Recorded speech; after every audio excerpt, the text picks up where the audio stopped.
স্বাধীনতা দিবসের আগে সাধারণ মানুষকে হর ঘর তিরঙ্গা কর্মসূচিতে উৎসাহিত করতে কান্দিতে সাইকেল র্যালি। রবিবার সকালে সাইকেল র্যালির সূচনা করলেন রাজ্যের বিদ্যুৎ ও সৌরশক্তি প্রতিমন্ত্রী গার্গী দাস ঘোষ। 9ই আগস্ট থেকে 19শে আগস্ট পর্যন্ত রাজ্য জুড়ে হর ঘর তিরঙ্গা কর্মসূচির উদ্যোগ নেওয়া হয়েছে। এই সাইকেল র্যালির মধ্যে দিয়ে কান্দিতে শুরু হলো হর ঘর তিরঙ্গা কর্মসূচি।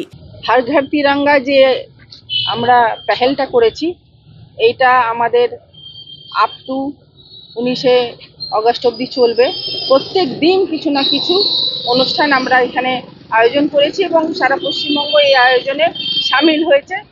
আমাদের মাননীয় যশস্বী প্রধানমন্ত্রী যে আহ্বানটা জানিয়েছে সমস্ত দেশের মানুষদেরকে, যে প্রত্যেকটা মানুষকে দেশ সম্বন্ধে, জাতি সম্বন্ধে, নিজের ধর্ম সম্বন্ধে এবং সবারই সম্বন্ধে যে সচেতনতা আমরা প্রচার শুরু করেছি, আজকে তার শুরুয়াত হলো এবং আগামী দিনে পরপর আমরা প্রোগ্রাম নেব এবং এই সূচনা আজকে শুরু হলো।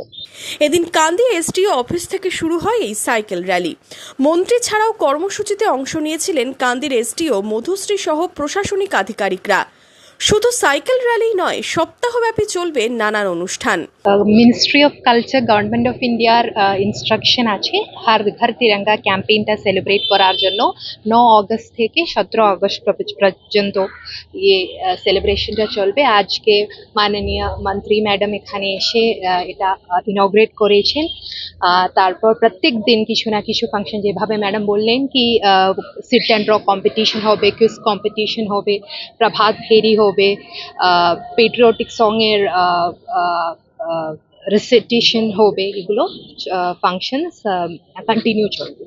এদিন সাইকেল র্যালিতে অংশ নিয়েছিলেন কান্দির ছোট থেকে বড় সকলেই। কান্দি থেকে রবীন্দ্রনাথ কৈবর্তের রিপোর্ট, মধ্যবঙ্গ নিউজ।